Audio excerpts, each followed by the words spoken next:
कांग्रेस के भारत जोड़ो यात्रा का असर अब दिखने लगा है। भाजपा ने मुस्लिम जोड़ो अभियान तेज कर दिया है। अब महज संघ प्रमुख मोहन भागवत और उनके कुछ साथी इस काम में नहीं लगे हैं, बल्कि पार्टी ने एक ऐसे नेता को इस काम पर लगाया है जिनको भाजपा में कोई बड़ा पद दिए जाने या फिर उपराष्ट्रपति बनाए जाने की चर्चा थी, जो अपनी जोड़ जुगत से कारगिल के मुस्लिम बाहुल सीट पर 2014 और 2019 दोनों बार भाजपा का झंडा फहरवाने में कामयाब रहे थे। भाजपा को पूरा यकीन है कि वे 2024 के आम चुनावों तक पार्टी से तमाम मुस्लिम संगठनों, नेताओं, मतदाताओं को जोड़ लेंगे।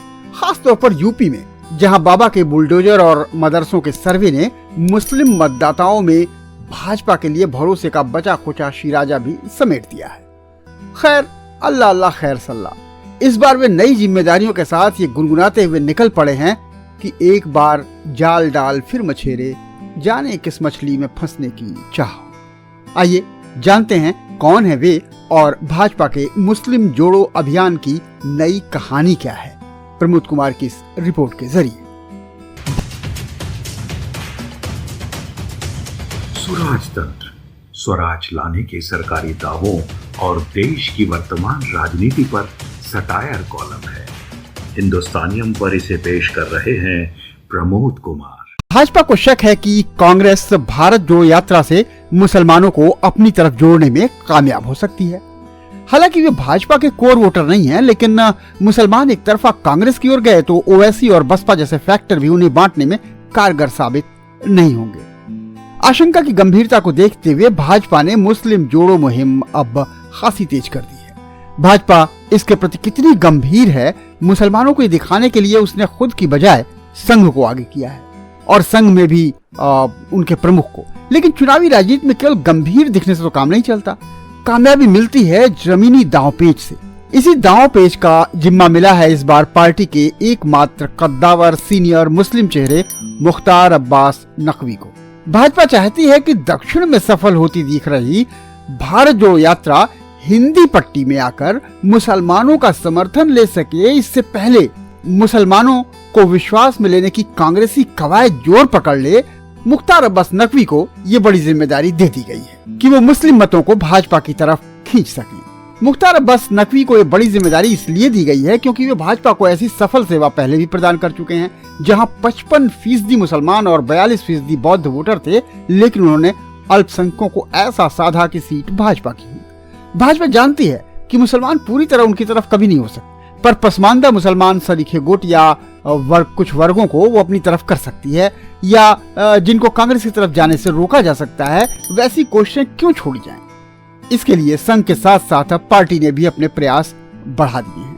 ये तो भाजपा की चिंता के दायरे में समूचे देश के मुसलमान हैं, पर उसकी चिंता यूपी के मुसलमान मतों को लेकर ज्यादा है।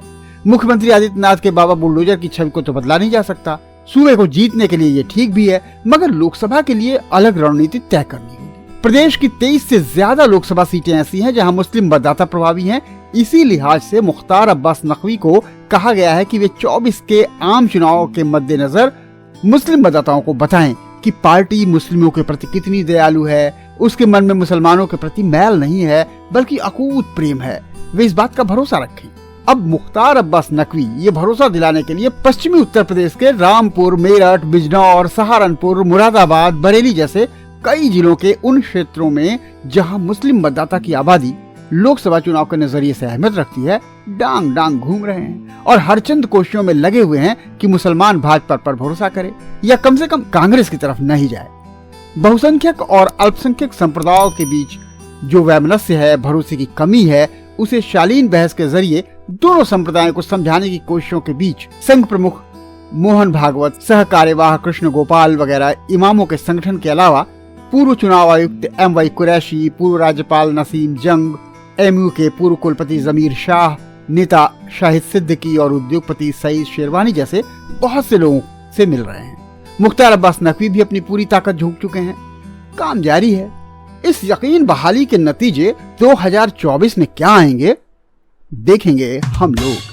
तो स्वराज तंत्र के इस एपिसोड में इतना ही। रिपोर्ट थी प्रमोद कुमार की। देखते रहिए हिंदुस्तानियम टेल्स एंड टॉक्स। फिर मिलेंगे अगले एपिसोड में।